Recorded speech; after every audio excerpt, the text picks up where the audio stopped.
Broadcasting from the business capital of the world, this is the Podcast Business News Network. We are back here with Michel Polyakov, better known as Michael Kell. For those of you from Atlanta, Georgia, he's back with us again today. He's a mastermind, author, and really just an awesome person. I'm excited to have him here back, not only on the podcast, but on the Zoomcast again, so I get to see him and face to face. I think that says a lot. Man of many words, and who is an amazing author who's written numerous books and is writing more. Please introduce yourself to everyone. Thank you so much. Michel Polyakov, aka Michael Kell, although it should be probably the other way around. Yeah. But I was hoping we could talk today just about why I write all these books for, other than the fact that I find it extremely entertaining for myself. Mm-hmm. Specifically after, I think, my last comment, when you asked me, I think it was on the second show, you asked me, what do I see for the hope for the world? I'm a little bit dismal on it. Yeah. Yeah. So that's part of the reason. Well, also just off the top, hold on. Before we talk, I just need to tell our listeners how we can reach out to you. Tell us your website to start. Which one do you want to share? Because you have a few. Share my screen? Yeah, you can. Yeah. See. It should. I don't have it blocked, right? I have two screens here, so there it is. Okay, yeah, it shouldn't be blocked. Just let me know. There we go. Michael, there. Oh, this is beautiful! Yay! Tell us about your world. I love it. Well, one thing I've learned over the years is that if people are much more powerful than they believe they are.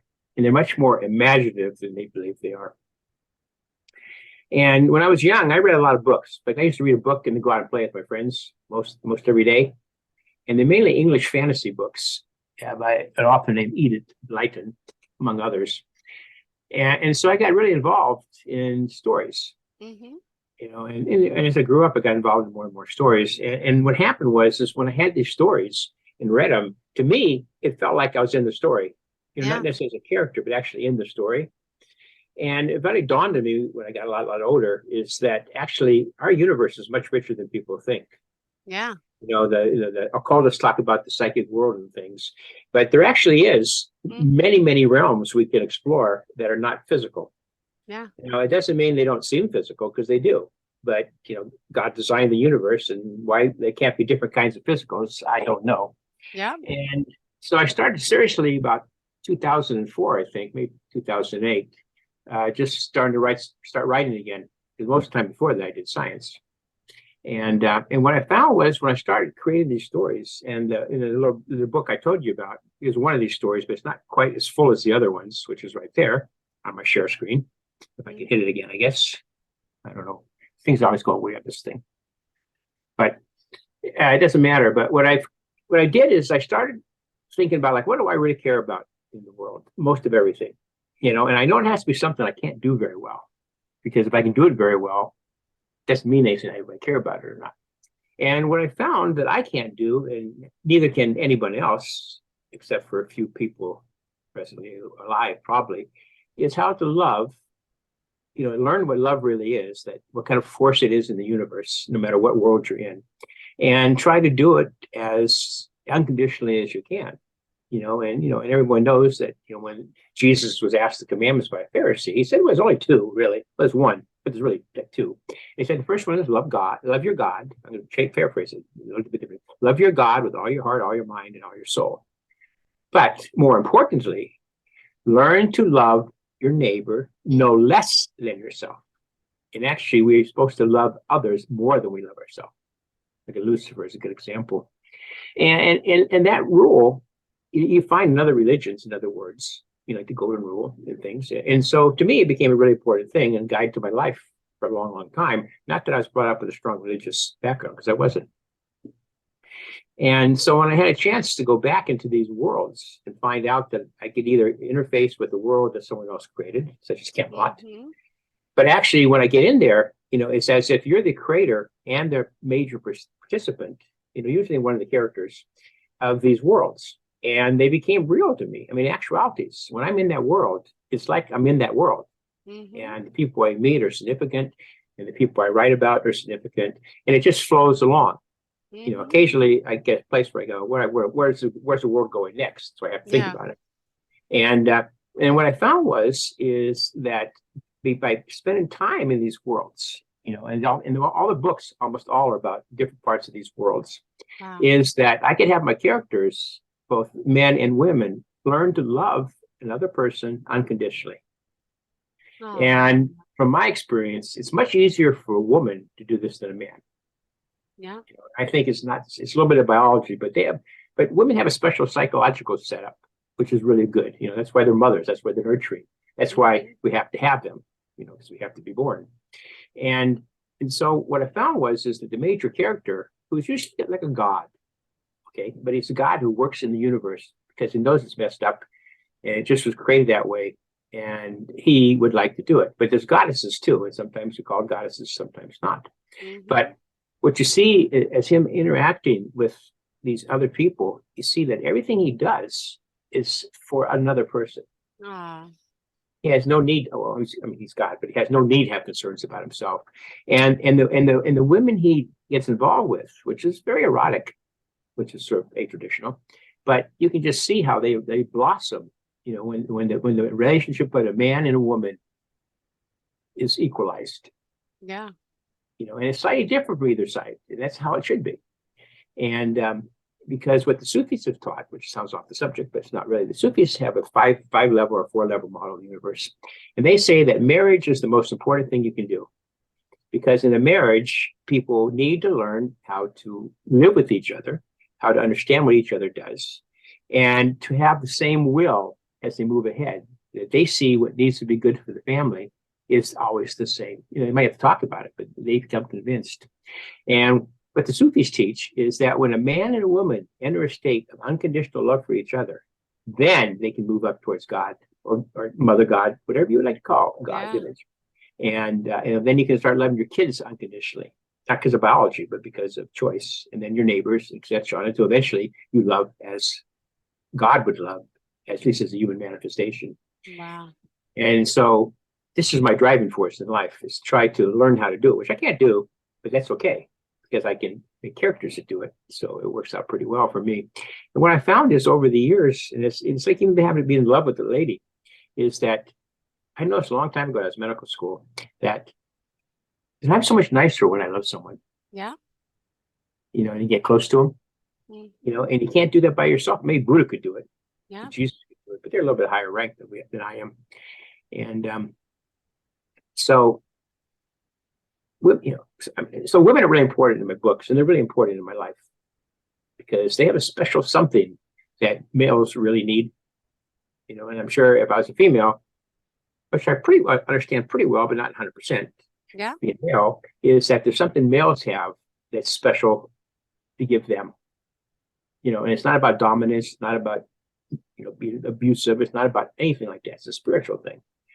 Because when the two genders are balanced and complete, like two sides of a coin, you may only be on one side or the other, but the other side's there. And if we can solve our gender problems between men and women, and treat each other as it was meant to be in the long term, I think a lot of the world's problems would die out. Yeah. But you see, if we can't even love what biology gave us primarily, okay, it's a man should love a woman. It doesn't mean there's not variance, but it's not important right now. That if a man can't really love his wife or his girlfriend, or even his mother, like fully, and receive the same love back, there is absolutely no hope. Yeah. And so even if the end times happens, then what's God doing? He's clearing out the people that can't do that, right? And he calls them Christians, but that doesn't matter. He clears them out so the world can be populated with people of like mind. They're different and unique and special, but they live outside of altruism and not outside of ego anymore. And that's the state we're in when we're born. We just don't know it because the brain doesn't work. But we get away from it. We're taught to get away from it. We're deceived away from where most people are born into, which is the kingdom of heaven, from whatever religion you want to talk about. And and we have to get back to that. And so the work I do is about how to get back to that. not just about not the books so much. Although I mentioned a lot of philosophy in the books and techniques, the way to get to be more loving if you Yeah. put the time into it. And so that's the major reason I write. Other than I love my worlds, they're created and they take on a life of their own, and I miss it when I'm not with them because everything works up there. There's a lot of hardship and evil going on, but the people that work together are really together. And it just shows up in little venues, little scenarios that show up. You just see how these people, both the male and the females who are primary, intervene in people's lives in the most subtle and simple ways, and it changes them. And so the book I was going to mention today, which is called The Gospel of the Lord Yeshua, a true, I think what was it?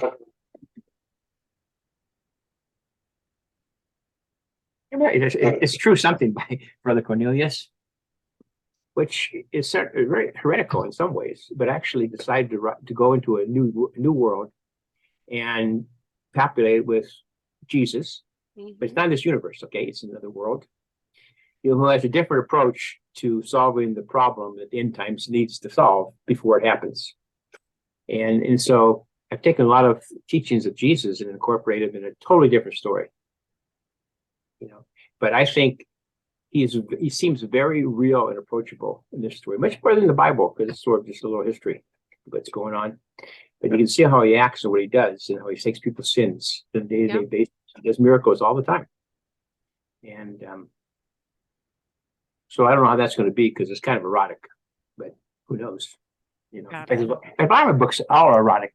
And this is the latest one that you just finished working on, or how long is this one? It's not. It's actually has three. It's like probably 1,300 pages. Okay. 3 codices, 3 volumes, and so that's just the first one. But it's progressed in a very interesting way, and he gets more and more towards being a warrior, than being just a teacher. And he has 4 wives, because he needs them to bear certain children, 2 daughters and 2 sons, because it turns out at the end he decides that Rome is a good system, but he doesn't like how they operate because they're oppressive. He hates oppression, and so because he is like the Son of God, he has certain things he can do, and so he's intervened with Tiberius at the time Christ was at Tiberius to get involved in the Roman Empire, because he's going to reformulate it so he can use the advantages that it establishes a worldwide empire. There's no more corruption, because he and his brother-in-law are going to stay around and watch it. Yeah. And so it's a lot of tenderness in it. And one of the big parts of the story is that one of his Ariel, which is actually his sister in heaven that got lost, so I had to go find her, and her earthly mother, had to be harlots and really bad lives. And so he fixed them. He can fix your past, so what happened, but it doesn't bother you anymore. And so he was in Tiberias because he's going to talk to philosophers, and he just started saying, I've changed my mind. I don't care about philosophers right now. But I think, his friends told him there's a lot of young prostitutes there. He says, I don't think women should have to prostitute, so I'm going to change it. And he looks at Ariel and Ruth, and he goes, can you do this for me?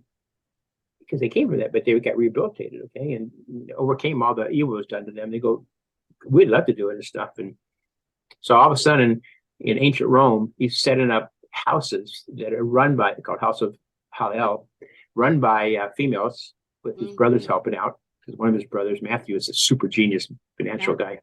And so he's going to secretly give power to all, the females of Rome and the empire, as he works on a new government. And so they can actually take young people and teach them and educate them, and and make them spiritual, and and start influencing the bad male power of being aggressive and oppressive. Yes. So those things. So it's a lot of things to talk about, but I think people enjoy reading it. And if they like erotica, they'll really like it, because I'm a really good erotica writer. Awesome. And hold on. So how many books have you written? My goodness. Oh, that's a good question. First book I wrote was when I was sophomore year high school, which was about my life up to age 15. And so I would say probably, so right now there's like 13 or 14 that are been pretty much edited, but it's always no matter how many times you edit it, there's always a final edit before you do it again. And so they're just sitting there waiting to come back. So I need to have funds come in so I can get them published, because I would not do a traditional person, a publisher. So I have to do it through my own organization, which makes it harder in some ways because I hate marketing. And so I don't know if they'll be great books when I'm alive, but I'm pretty sure there'll be great books after I'm dead, like Van Gogh. So I have 2 years, you see. Yes. Yes. Wow. Amazing. Do you want to read some excerpts of this Actually, I'd like to current read one book? part of the book we just talked I know. about. And this one's a Okay. unique one, although I have another book about Jesus actually in the real world that I'm looking at. So this is just the first volume, and it's probably like 300 pages. Okay. Maybe more. But I what time do I have? 10 minutes, 50 minutes. So I'll probably won't get done. But the book starts out, and it might break, my voice might break, because I can't help it. Every time I read some tender things, even if I wrote it, it makes my eyes and heart open up. But this is called The Miracle of the Baker Maid, which is an old story. On this day, we taught and healed in Jaffa, near Mount Tabor. During my late afternoon sermon, I noticed a young woman standing far back in the crowd with the help of a crutch. She was dressed in an old woolen gown, and her face was dusty. A scarf covered her head, but I could tell red hair hung down her back. Next to her was a small two-wheeled cart with two wooden poles harnessing at the front. The cart was big enough to hold a wooden chest, a barrel for water, and some provisions. The wagon had two vertical poles fixed on the opposite sides of the front, likely supporting her when moving with the cart. Two Egyptian hunting hounds pulled the cart, now resting by the woman. They were well fed and cared for. Her eyes were closed, intent on my words, perceiving both the surface and hidden meanings. My heart felt a deep ache living within her heart, and she was lonely and sad. I wanted to go to her, but I knew I should not. Mm-hmm. After my sermon concluded, I answered all questions. Yeah. I told my disciple Thomas, I'm curious about the woman with the dog cart, and will follow her home. I will be back in the morning. Go through our exercise with the rest of the disciples, please. Yes, Rav. Thomas left to gather up the others. The young lady said something to her hounds, and they stood up. She attached them to their harnesses. She hobbled to one of the upright poles, and off the trio went. As they walked, I followed her to relearn more about who she was. Mm-hmm. It's easy for me to disappear, as I can make myself unnoticeable. I was quite soon close. I heard her singing an old Egyptian song written to praise Hathor. Her voice was soft, and its prosody was deferential to the goddess. Yeah. Walking seemed very painful, as she and the dogs often stopped to rest. The cart's design allowed her to lean against the sides and support herself without placing weight on the dogs. Cool. She accomplished such by dropping one of the vertical poles to the ground to counteract her weight. Okay. I saw she was intelligent and resourceful. She stopped at two dwellings on the way home. She entered both, and as she left, gave the elderly wives instructions for their husbands. One house was tiny, and the old people were needy, so she opened her chest and gave them some bread, cucumbers, leeks, and cheese. She also gave them some silver and bronze coins. After about an hour, she arrived at her modest homes. The dwelling had a big garden in which she grew medicinal plants. Close by was a wooden shed for drying the plants and preparing remedies. She released the dogs so they could go to the bathroom, and she walked into her house, followed by her dogs. Mm-hmm. I quietly entered after her. She removed her scarf, and I saw her red hair. She was lovely outside of her pelvic deformity and had a near useless right leg. I watched her prepare dinner for herself and the hounds. The three ate bread, cheese, and fresh vegetables and drank sprouted beer. As she cooked their meal, she sang. After dinner, she cleaned up, added newly sprouted emmer wheat and water to her beer barrel, and sat in a chair away from the kitchen. As she rested in the chair, big tears rolled down her cheeks. She crossed her arms over her chest and began to pray. Holy Mother Hathor, you see my life now, and you know how badly I was treated in the past. I do my best to help the sick and the poor, as I know you want. But Mother, my heart aches, for I feel so alone, for no man wants to marry and care for me. Please, Mother Hathor, give me a good man to love and care for. I promise I shall always be a good wife and teach our children to honor and adore you and Father. And please remember my mother, whom I miss very much. Please make sure she forgives herself for what happened to her, as it was never her fault. I know she loves me very much, and I love her the same. I almost comforted her, but it was not the proper time. I could feel her despair and fear that she would always be alone. My eyes were so wet with tears that I could not see. I saw we should go into bay, so I left. Her house and guard were spotless. I left, taking much of her misery with me, as I could not bear seeing her suffer. I went to pray to Mother to intercede in her unhappiness, opening my heart so Mother could feel her great despair. I prayed intensely throughout the night that my mother would grant her wish one day. Soon after the sun rose, I returned to see her morning activities. After some house chores, she restocked her medical box with her remedies, packed lunch for her dogs and herself, added food for those hungry, and filled a water barrel next to the chest. Last, she attached the harnesses to her dogs. As she looked, she spoke to the hounds. Poverty and humility. I woke up this morning knowing that Holy Mother will provide us with a good and kind man who will be brilliant, generous, and handsome. Really, Holy Mother told me this. Holy Mother said she loves this man very much. So keep your eyes open and your ears sharp. We do not want to miss him. I hope he's the Rav we have been listening to, for I think I am in love with him already. Poverty and humility seem to understand her and barked. How much more time do we have? We are 7 minutes out. You got 7 minutes. Yes. I'm gonna skip ahead a little bit, okay? It's Yeah. the same chapter though. So just go. So my disciples, I spent a week in Jaffa, giving daily sermons, teaching dinners, and morning healings. I saw the young herbalist every day, but did not speak to her, though I was most curious about her feelings about the prayers made by both of us. We left Jaffa on Thursday morning for Becerra. She had filled her medicinal cart with remedies, a change of clothes, dates, bread, cheese, and the water barrel. She stashed gold and silver coins in a hidden compartment under the cart.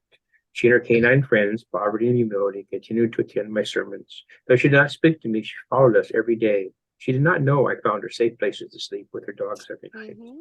It was easy, as those I healed were happy to help a crippled devotee. She would buy food and water for herself and her dogs in the morning. Many days she would give coins to the disabled and elderly.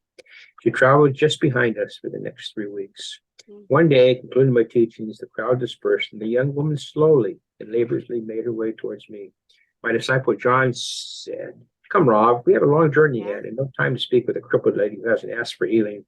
I turned and rebuked John. "John, have I not taught you we must not forsake any man or woman we are fortunate to meet? Have I not mentioned to all of you repeatedly who we are, if not them? Step back, John. You're not worthy of being with this child and me." John stepped back from his rebuke. He felt a deep shame within his heart, realized that Rob was correct in rebuking him. For he did feel because he sinned because of my pride. My reproaches arise from love and not from pride. That's not about Jesus. The young woman finally stopped in front of me. She stood up as straight as she could and lifted her head so I could see her face. Her complexion and eyes were atypical to this country. Her eyes were the deepest green, and I saw a great determination and genuine love therein. Her cheeks were high and naturally graced with a light redness. Her nose was straight, and her lips were well defined. Her hair was a deep red. She was beautiful in my eyes. I reached out my hand and touched her lip most gently. Her eyes began to tear, so I moved towards her and held her in my arms as she sobbed. When she stopped sobbing, I asked, "Child, why are you crying?" "Rob, no man has ever held me. The last woman was my mother.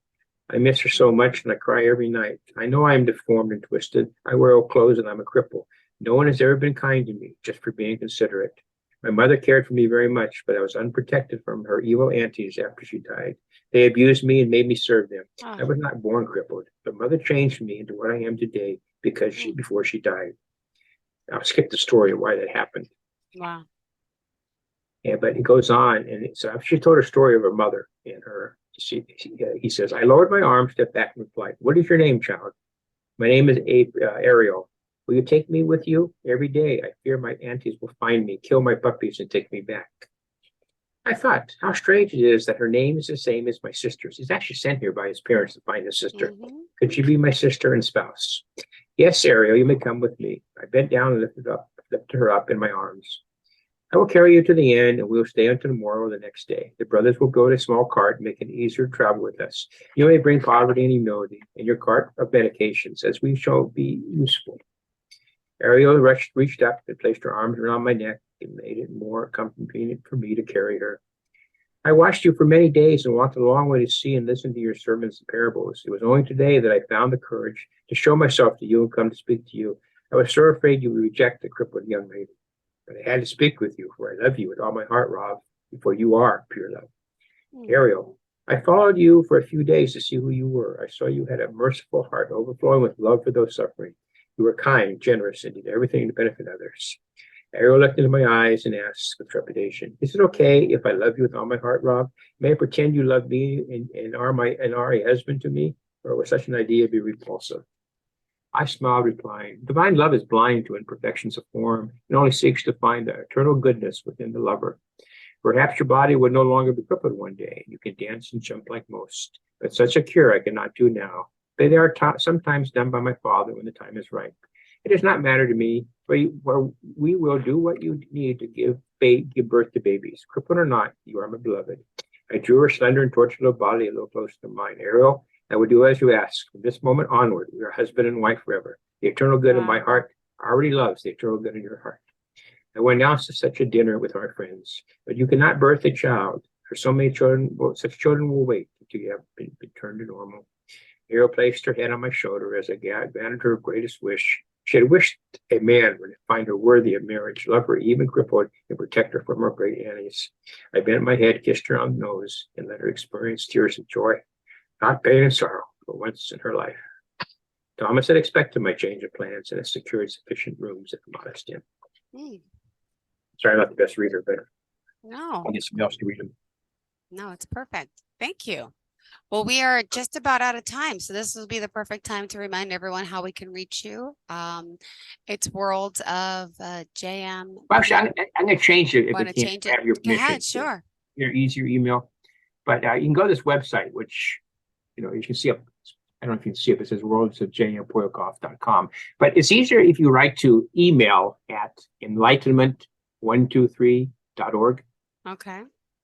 Perfect. For some reason, I'm having trouble on the website accessing context. And so that would be a direct email that I would get.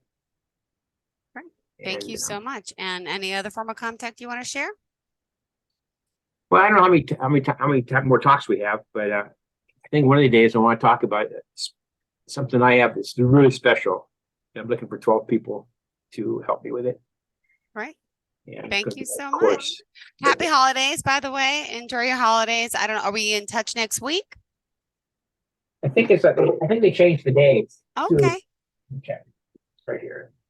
From the 26th to the 20th. No, from the 27th to the 26th. I guess the day after Christmas. Seems kind of early. All right. Boxer Day. All right. Well, we'll talk soon. Looking forward to it. Have a fantastic week, and everyone else as well. Happy holidays, happy Hanukkah, Merry Christmas, Happy New Year's, all the above. If we don't see y'all, hopefully you'll tune back in. Thank you again. Pleasure having you here.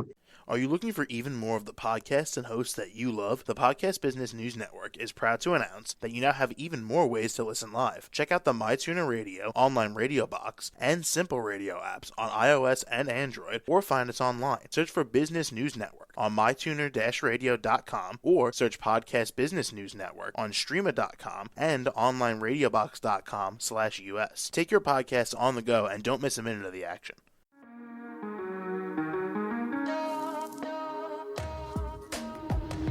Broadcasting from the business capital of the world, this is the Podcast Business News Network. For nearly 2,000 severely injured veterans, everyday life has become filled with barriers. Day-to-day simple tasks can become pretty daunting. I have to carry my chair up 2 flights of steps or have somebody do it for me. What scares me the most is just the falling. When I'm struggling with my house, I think, to have that one great barrier just knocked down, it's crucial.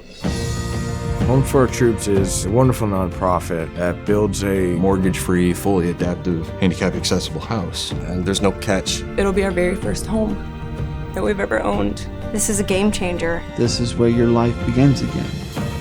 We need you to join us in completing this important mission. Please visit hfotusa.org and help build homes and rebuild lives. Because of you, everything's going to be okay.